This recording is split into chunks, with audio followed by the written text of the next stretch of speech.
Hello friend, welcome to my channel JD science classes में आप सभी का स्वागत है। जैसा कि हम दिल्ली पुलिस कांस्टेबल के लिए सामान्य ज्ञान ने जीके जीएस के प्रैक्टिस सेट कर रहे हैं, जिसमें हम यूथ कंपटीशन टाइम्स के बुक है जिसके प्रैक्टिस कर रहे हैं। देखिए, इसमें कुल 10 प्रैक्टिस सेट हैं, जिसमें हम एक प्रैक्टिस करा दिए हैं। आज हमारा ये दूसरे नंबर का प्रैक्टिस होगा। ठीक है, तो आशा करता हूँ आप सभी अच्छे होंगे और आपकी तैयारी अच्छी चल रही होगी। अगर आप हमारे चैनल पर नए हैं तो चैनल को सब्सक्राइब कर लीजिएगा और बेल आइकन प्रेस कर दीजिएगा, ताकि आपको नोटिफिकेशन मिलता रहेगा। आइए देखते हैं, पहला प्रश्न है, कहें कि the Buddha and his Dhamma पुस्तक के लेखक कौन है। तो the Buddha and his Dhamma पुस्तक के लेखक कौन है। यहाँ पे राइट आंसर हो जाएगा, कहें कि Jawaharlal Nehru. B number option करें कि B R Ambedkar. C number option Sarojini Naidu. D number option करें कि राजमोहन गांधी। यहाँ पे सही ऑप्शन हो जाएगा, सही ऑप्शन कौन सा हो जाएगा, ऑप्शन नंबर यहाँ पे राइट, बी नंबर राइट हो जाएगा, बी आर अम्बेडकर। तो the Buddha and his Dhamma पुस्तक के लेखक कौन है, B R Ambedkar. Option number B number सही हो जाएगा। देखिए, इनकी अन्य पुस्तक हैं, जैसे बहिष्कृत भारत, श्री गांधी एवं अछूतों की विमुक्ति, जाति प्रथा का विनाश आदि जो है इनकी कुछ प्रमुख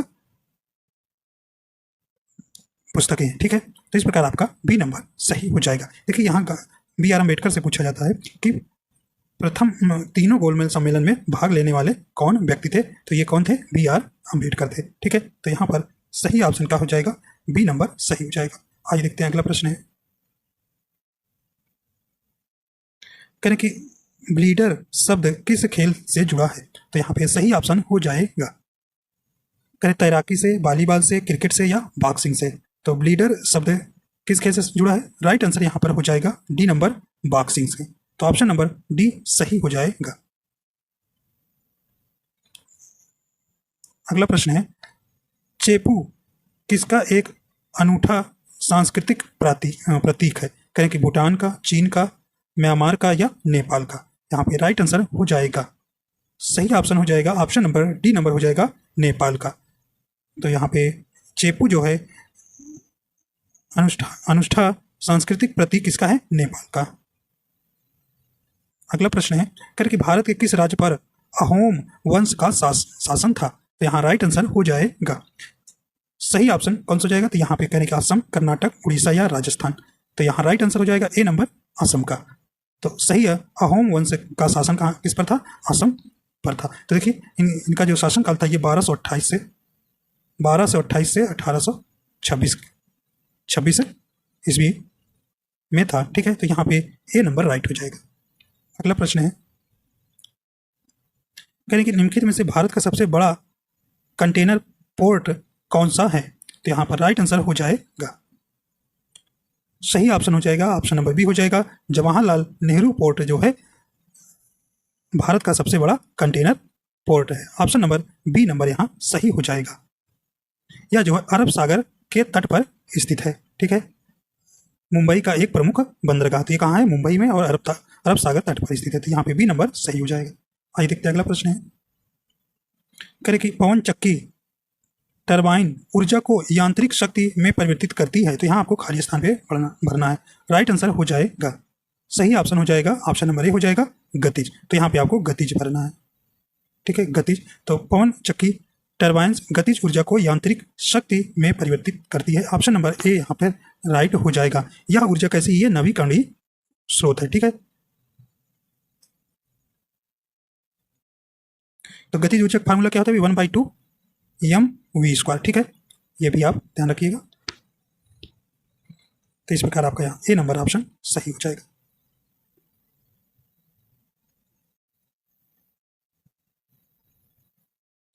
अगला प्रश्न है, कहें कि स्वतंत्र भारत का दौरा करने वाले पहले रूसी प्रधानमंत्री कौन थे। तो यहाँ पर राइट आंसर हो जाएगा, सही ऑप्शन हो जाएगा,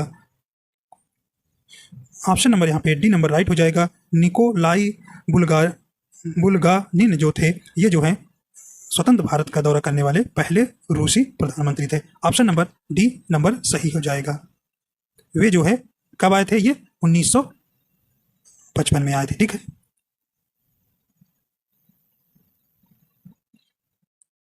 अगला प्रश्न है, करें कि कीड़ों के अध्ययन को क्या कहा जाता है। तो यहाँ पे राइट आंसर हो जाएगा, सही ऑप्शन हो जाएगा ऑप्शन नंबर कौन सा हो जाएगा, तो सही ऑप्शन हो जाएगा ऑप्शन नंबर डी हो जाएगा, एंटोमोलॉजी। तो कीड़ों के अध्ययन को क्या कहते हैं, एंटोमोलॉजी। तो ऑप्शन नंबर डी यहाँ सही हो जाएगा। देखिए एंथ्रोपोलॉजी के अध्ययन में क्या किया जाता है, मनुष्यों का अध्ययन किया जाता है, और ऑर्निथोलॉजी इसमें जो है पक्षियों का अध्ययन होता है, ठीक है, और जियोलॉजी में भूगर्भ का अध्ययन होता है, ठीक। तो इस प्रकार यहाँ डी नंबर राइट हो जाएगा।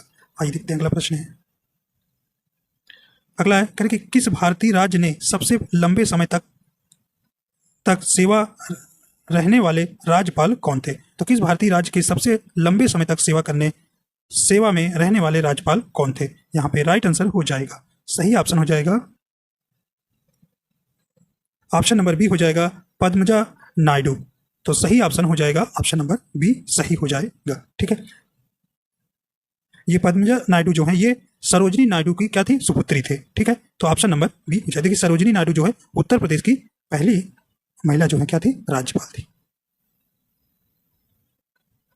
अगला प्रश्न है, कहने कि एक वर्ष में लोकसभा के सामान्यतः कितने सत्र आयोजित किए जाते हैं। तो यहाँ पे राइट आंसर हो जाएगा, कहने कि 5, 2, 3 या 7। सही ऑप्शन हो जाएगा ऑप्शन नंबर यहाँ पे सी नंबर राइट हो जाएगा 3। तो लोकसभा के सामान्यतः कितने सत्र आयोजित किए जाते हैं, 3। कौन कौन से, देखिए पहला है आपका बजट सत्र पहला हो गया, दूसरा जो है मानसून सत्र, और तीसरा कौन सा है, शीत सत्र। तो इस प्रकार आपके कुल कितने सत्र बुलाए जाते हैं, तो यहाँ पे 3। ऑप्शन नंबर सी नंबर सही हो जाएगा, ठीक है। जो बजट सत्र होता है या जो है फरवरी से मई के मध्य में चलता है, और यह सबसे लंबा तथा महत्वपूर्ण सत्र होता है, ठीक है। देखिए लोकसभा है, तो लोकसभा आपके अनुच्छेद कितने में, 81 अनुच्छेद में है, ठीक है। और यहाँ पर जो वर्तमान में कुल सीट कितनी है, 550 है, ठीक है।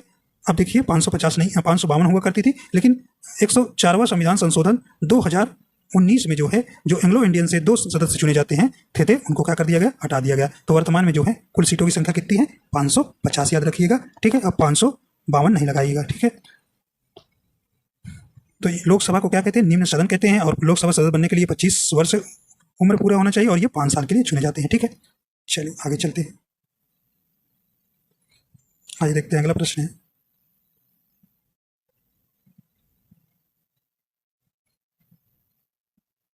बड़ा प्रश्न है, चलिए आइए देखते हैं, पहले क्वेश्चन देख लेते हैं तो ऑप्शन देखें। कह रहे हैं कि एक लचीली विनिमय दर प्रणाली में विनिमय में दरों के बारे में लंबी अवधि की भविष्यवाणी करने के लिए किस सिद्धांत का उपयोग किया जाता है। तो यहाँ पे राइट आंसर हो जाएगा किस सिद्धांत का, तो ऑप्शन नंबर ए राइट हो जाएगा, क्रय शक्ति क्षमता सिद्धांत का प्रयोग किया जाता है। तो ऑप्शन नंबर ए यहाँ राइट हो जाएगा। आइए देखते हैं अगला प्रश्न। अगला प्रश्न कहना कि मस्तिष्क के उस भाग को पहचानिए जो शारीरिक मुद्रा संतुलन और साम्यावस्था को नियंत्रित करता है। तो यहाँ पर राइट आंसर हो जाएगा ऑप्शन नंबर कौन सा हो जाएगा, ऑप्शन नंबर डी हो जाएगा, सेरिबेलम को कहते हैं। तो ऑप्शन नंबर डी यहाँ राइट हो जाएगा, ठीक है। तो सेरिबेलम का मुख्य कार्य क्या है, शरीर का संतुलन बनाए रखना या शरीर के ऐच्छिक पेशियों के संकुचन पर नियंत्रण करता है, ठीक है। अगला प्रश्न है, कह रहे कि शरीर के किस भाग से रक्त का उत्पादन होता है। तो यहाँ पे राइट आंसर हो जाएगा, सही ऑप्शन हो जाएगा ऑप्शन नंबर कौन सा हो जाएगा, ऑप्शन नंबर बी हो जाएगा, मेरुदंड से। तो ठीक है, शरीर में रक्त का निर्माण अस्थिमज्जा, ठीक है, बोन मैरो में होता है, ठीक है। तो यहाँ पे सही ऑप्शन हो जाएगा मेरुदंड, ऑप्शन नंबर बी यहाँ पर राइट हो जाएगा। देखिए लाल अस्थिमज्जा में से जो है लाल रुधिर कणिकाओं तथा पीली अस्थिमज्जा से श्वेत रुधिर कणिकाओं का निर्माण भी होता है, ठीक है। तो यहाँ पे बी नंबर इसका सही ऑप्शन हो जाएगा। अगला देखते हैं, करेक्ट निम्नलिखित में से बांग्लादेश का राष्ट्रीय खेल कौन सा है। तो यहाँ पे राइट आंसर हो जाएगा, सही ऑप्शन हो जाएगा ऑप्शन नंबर ए हो जाएगा, कबड्डी जो है बांग्लादेश का राष्ट्रीय खेल होगा। तो ऑप्शन नंबर यहाँ पे ए नंबर सही हो जाएगा। देखिए भारत का क्या है, हॉकी राष्ट्रीय खेल है, ठीक है। इंग्लैंड का आप जानते हैं क्रिकेट, और अमेरिका का पूछता है, कई बार पूछा गया है, तो ये बेसबॉल है, ठीक है, बेसबॉल। आइए देखते हैं क्या प्रश्न है। अगला करें कि किस चिकित्सीय स्थिति में आंख की प्रकाशित तंत्रिका क्षतिग्रस्त हो जाती है और समय के साथ साथ स्थिति बिगड़ती जाती है। तो यहाँ पे सही ऑप्शन हो जाएगा ऑप्शन नंबर कौन सा, ऑप्शन नंबर यहाँ पे कौन सा हो जाएगा, ऑप्शन नंबर सी हो जाएगा glaucoma. Option number C number right हो जाएगा। देखिए ग्लूकोमा जो है नेत्र संबंधित रोग है जिसे काला मोतिया भी कहा जाता है। ठीक है, ग्लूकोमा रोग से प्रभावित होने पर ऑप्टिक्स नर्व पर दबाव पड़ता है जिससे वस्तुओं को देखने पर धुंधला दिखाई देने लगती है। ठीक है, तो यहाँ पे सी नंबर सही हो जाएगा।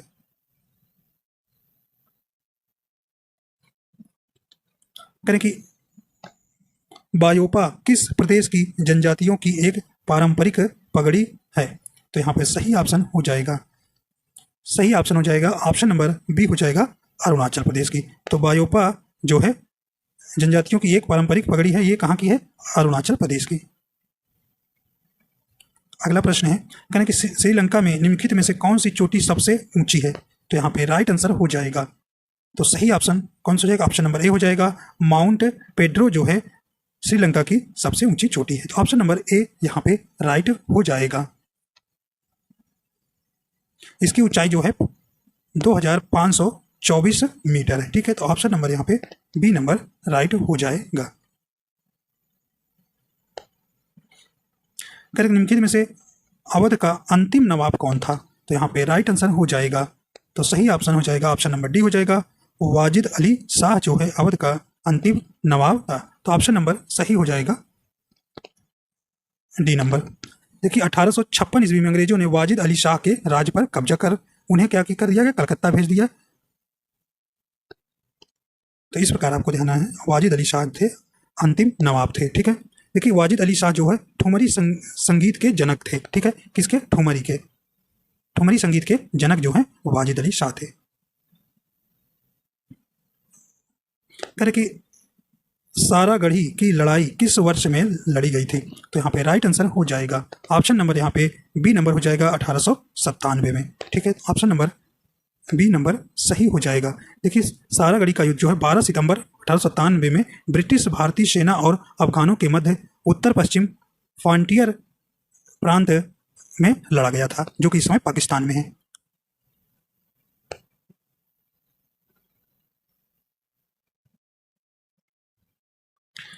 अर्थशास्त्र में कौन सा सिद्धांत यह प्रतिपादित करता है कि कोई देश वही निर्यात करता है जिसका वह कुशलतापूर्वक व बहुतायत में उत्पादन करता है, तो यहाँ राइट आंसर हो जाएगा। तो option number B number right हो जाएगा, हैक्चर्स ओहलिन मॉडल। तो ऑप्शन नंबर बी नंबर सही हो जाएगा। करें कि ईस्ट इंडिया कंपनी ने 1608 में कैप्टन विलियम हॉकिंस को सूरत में एक कारखाना खोलने की अनुमति लेने के लिए सम्राट के दरबार में भेजा, तो यहाँ पे राइट आंसर हो जाएगा। तो सही ऑप्शन हो जाएगा ऑप्शन नंबर डी हो जाएगा, जहांगीर के। तो मुगल दरबार में आने वाला जो प्रथम अंग्रेज कैप्टन कौन था, विलियम हॉकिंस था, जो इंग्लैंड के राजा जेम्स प्रथम के राजदूत के रूप में 1608 ईस्वी में मुगल बादशाह जहांगीर के दरबार में आया था। ठीक है, तो ऑप्शन नंबर डी सही हो जाएगा। तो ऐसे भी पूछा जाता है कि प्रथम अंग्रेज भारत कौन आया था, तो विलियम हॉकिंस। ठीक है,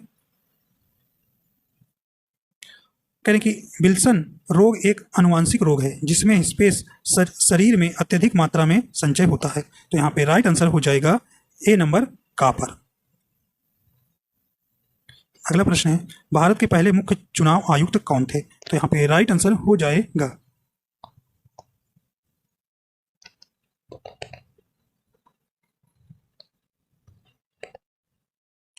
तो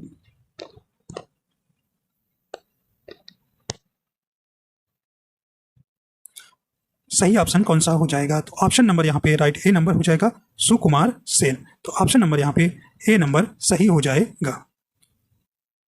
अगर आपसे पूछे द्वितीय कौन थे, तो ये द्वितीय के बी के सुंदरम थे। कौन थे, के बी के सुंदरम। ठीक है, तो हमेशा पहला याद रहता है, दूसरा नहीं याद रहता। तो दूसरा भी कौन बने थे दूसरे, तो के बी के सुंदरम थे। ठीक है,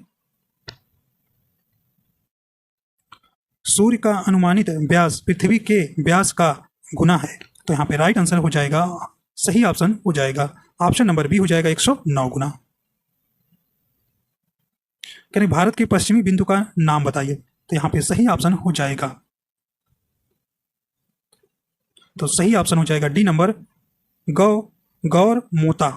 तो गौर मोता जो है यह भारत के पश्चिमी बिंदु का नाम है। तो ऑप्शन नंबर डी यहाँ सही हो जाएगा। वहीं भारत का सबसे उत्तरी बिंदु कौन सा है? ये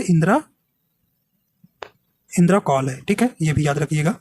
तो भारत का सबसे उत्तरी बिंदु इंदिरा कॉल तथा दक्षिणी बिंदु बृहद निकोबार द्वीप समूह में स्थित इंदिरा पॉइंट। अगर दक्षिणी पूछता है तो आप इंदिरा पॉइंट बताएंगे। ठीक है, अगला प्रश्न है कि भारत सरकार द्वारा शुरू की गई आयुष्मान भारत योजना प्रति वर्ष प्रति परिवार तक इतना रुपए तक की चिकित्सा सुविधा प्रदान करती है। तो यहाँ पे राइट आंसर हो जाएगा, सही ऑप्शन हो जाएगा कितना? ऑप्शन नंबर बी हो जाएगा 5 लाख। तो 5 लाख जो है चिकित्सा सुविधा प्रदान करता है इस योजना के तहत। यह योजना जो है कब शुरुआत की गई थी? 2018 में। ठीक है, 2018। करें भारत के सबसे छोटे जिले का नाम बताइए। तो यहाँ आपको बताना है भारत के सबसे छोटा जिला कौन सा है।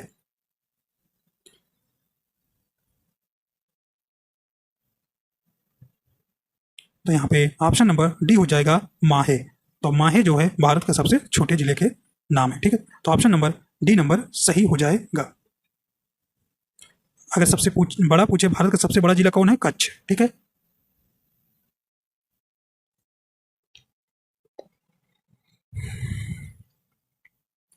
कि गुवाहाटी शहर का ऐतिहासिक नाम क्या था? तो यहाँ पे राइट आंसर हो जाएगा। तो सही ऑप्शन डी नंबर हो जाएगा प्राग ज्योतिषपुर जो है गुवाहाटी शहर का ऐतिहासिक नाम था। निम्नलिखित में से कौन सा उत्तर भारत में 4 धाम यात्रा का हिस्सा नहीं है? देखिए नहीं वाला आपको बताना है। यहाँ पे राइट आंसर हो जाएगा। तो ऑप्शन नंबर सी हो जाएगा वैष्णो धाम जो है या जो है 4 धाम यात्रा का हिस्सा नहीं। देखिए बद्रीनाथ है, गंगोत्री है, केदारनाथ है और आपका एक कौन सा है? और यमुनोत्री है। यमुनोत्री है। ठीक है, 4 धाम है, लेकिन यहाँ पे वैष्णो देवी नहीं है। अगला है कह रहे कि ब्रिटिश ईस्ट इंडिया कंपनी द्वारा निर्मित भारत के सबसे पुराने संचालित बंदरगाह ऑपरेटिंग पोर्ट का नाम बताइए। तो यहाँ पर राइट आंसर हो जाएगा, सही ऑप्शन कौन सा हो जाएगा? ऑप्शन नंबर ए हो जाएगा कोलकाता बंदरगाह, या जो है भारत के सबसे पुराने संचालित बंदरगाह है। तो ऑप्शन नंबर ए सही हो जाएगा।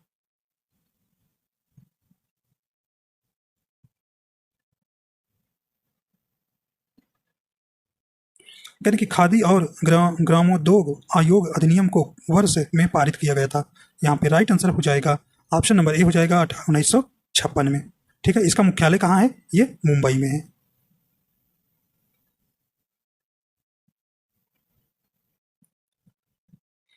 अगला प्रश्न है, करें प्रधानमंत्री श्रम योगी मानधन योजना असंगठित क्षेत्र के कामगारों के लिए वृद्धावस्था सुरक्षा सुनिश्चित करती है जिनकी मासिक आय इससे स्पेस के बराबर है।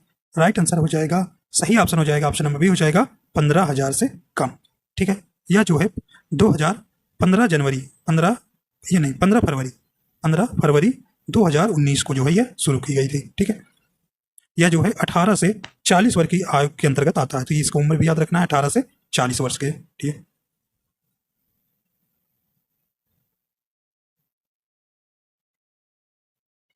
कि भारतीय संविधान के किस अनुच्छेद के अनुसार मंत्रिपरिषद सामूहिक रूप से लोकसभा के प्रति उत्तरदायी होगी? तो यहाँ राइट आंसर हो जाएगा, सही ऑप्शन कौन सा हो जाएगा? ऑप्शन नंबर सी सही हो जाएगा, अनुच्छेद 75। तो भारतीय संविधान के अनुच्छेद 75(3) के अनुसार मंत्रिपरिषद सामूहिक रूप से लोकसभा के प्रति उत्तरदायी होता है। ठीक है, कि साओ जो आओ उत्सव के दौरान गो अंश एक दूसरे को पेश करते हैं। तो यहाँ पे राइट आंसर हो जाएगा ऑप्शन नंबर ए हो जाएगा फल। ठीक है, तो ये कहाँ का है? ये गोवा में होता है, ये गोवा का तो पर्व है। ठीक है, तो यहाँ पे सही ऑप्शन ए नंबर सही हो जाएगा।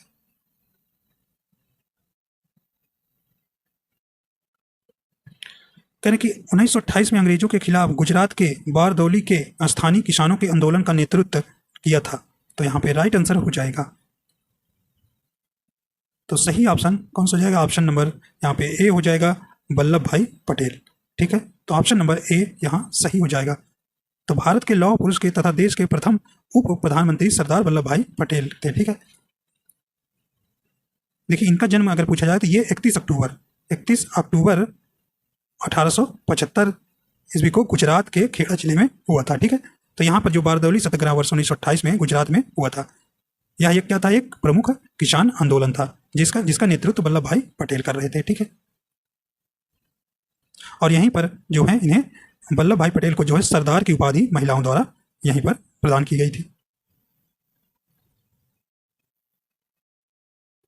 अगला है मिस यूनिवर्स का खिताब जीतने वाली पहली भारतीय कौन थी?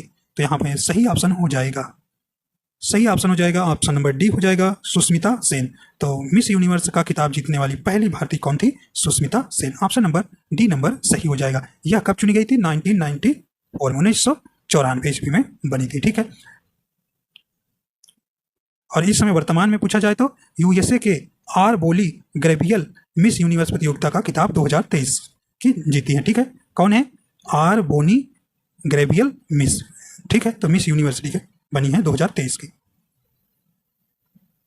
अगला देखते हैं प्रश्न है, कह रहे कि सूक्ष्म लघु और मध्यम उद्यम विकास अधिनियम वर्ष में पारित किया गया था। तो ये कब पारित किया गया था? राइट आंसर हो जाएगा यहाँ पे सही ऑप्शन हो जाएगा, ऑप्शन नंबर ए हो जाएगा 2006 में। कह रहे एक वयस्क मानव शरीर में हड्डियां होती हैं, तो यहाँ पे राइट आंसर हो जाएगा, सही ऑप्शन हो जाएगा कौन सा? ऑप्शन नंबर बी हो जाएगा 206। ठीक है, 206। और बाल्यावस्था में पूछे तो कितनी होती है? 306 हड्डी होती हैं। ठीक है, करेक्ट। सौर मंडल का सर्वाधिक गर्म ग्रह है, तो यहाँ पे राइट आंसर हो जाएगा, तो ऑप्शन नंबर सी हो जाएगा, शुक्र ग्रह हो जाएगा। ऑप्शन नंबर सी नंबर सही हो जाएगा। देखिए बुध जो है ये जो है सबसे छोटा ग्रह है। ठीक है, और बृहस्पति सबसे बड़ा ग्रह है।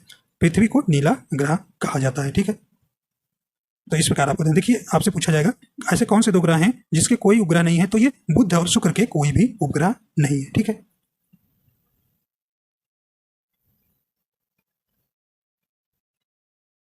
आज देखते हैं अगला प्रश्न। कह रहे हैं कि भारत में पुर्तगाली शासन को समाप्त करने वाले इंस्ट्रूमेंट ऑफ सरेंडर पर स्पेस को हस्ताक्षर किया गया था। तो यहाँ राइट आंसर हो जाएगा, ए नंबर हो जाएगा 19 दिसंबर 1961 को।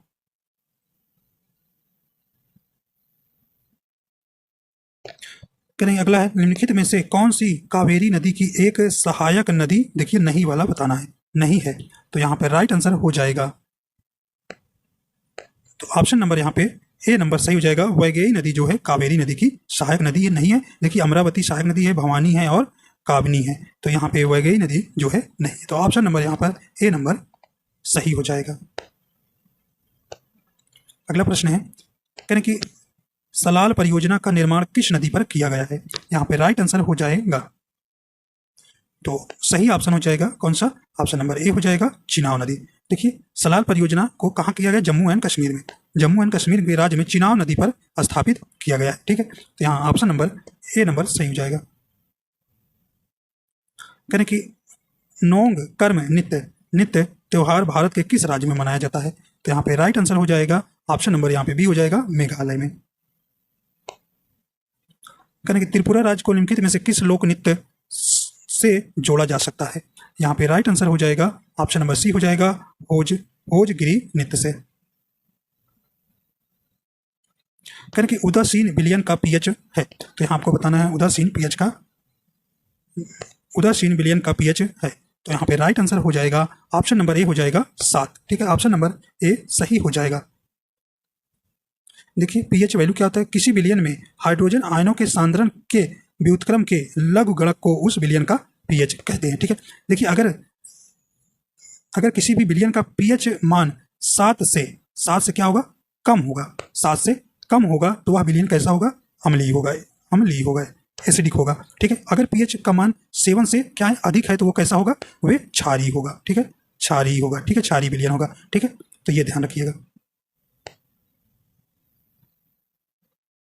अगला प्रश्न है, कह रहे कि 21वीं सदी की आर्थिक साझेदारी हेतु अटलांटिक घोषणा किन देशों द्वारा की गई है? तो यहाँ पे राइट आंसर हो जाएगा, तो सही ऑप्शन हो जाएगा ए नंबर, यूएसए यूके द्वारा। अगला प्रश्न है, किस देश के लिए स्पेस एक्स ने शास्त्रीय फर्स्ट नामक संचार उपग्रह को लॉन्च किया गया है? राइट आंसर हो जाएगा, ऑप्शन नंबर डी हो जाएगा, इंडोनेशिया के द्वारा। ठीक है, यह फाल्कन 9 रॉकेट द्वारा यूएसए के Cape Florida Space Force Station से लॉन्च किया गया था। कह रहे हैं कि यूईएफए नेशंस लीग फाइनल्स 2023 का खिताब किस देश ने जीता है? किसने जीता है? राइट आंसर हो जाएगा ए नंबर, स्पेन ने जीता है। किसको हराकर? क्रोएशिया को। अगला प्रश्न है, पुस्तक अजय टू योगी आदित्यनाथ के लेखक कौन है? तो यहाँ राइट आंसर हो जाएगा, तो सही ऑप्शन हो जाएगा ऑप्शन नंबर बी हो जाएगा, शांतनु गुप्ता जो हैं अजय टू योगी आदित्यनाथ पुस्तक लिखी है। यह जो है 5 जून 2023 को मुख्यमंत्री योगी आदित्यनाथ के 91वें जन्मदिन के अवसर पर जो है विमोचित किया गया था। तो यह पुस्तक जो है योगी जी के जीवन यात्रा के विषय में वर्णन है। आगे देखते हैं, अगला प्रश्न है,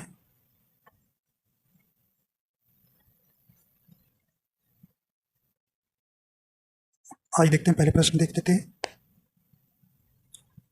कहने कि राष्ट्रीय शिक्षा नीति 2020 के अनुसार मानव संसाधन विकास मंत्रालय का नाम बदलकर यह कर दिया गया, तो क्या कर दिया गया है? राइट आंसर हो जाएगा, सही ऑप्शन ए नंबर हो जाएगा, शिक्षा मंत्रालय कर दिया गया है। ठीक है, तो इस प्रकार आपके क्या हो गया, पूरा 50 क्वेश्चन कंप्लीट हो जाते हैं। आशा करता हूँ आप सभी बच्चे, आशा करता हूँ आपको पसंद आया है। पसंद आया तो लाइक एंड शेयर कर दीजिएगा। अगर चैनल पर नए हैं तो चैनल को सब्सक्राइब कर लीजिएगा। और वीडियो देखने के लिए आपको बहुत बहुत धन्यवाद।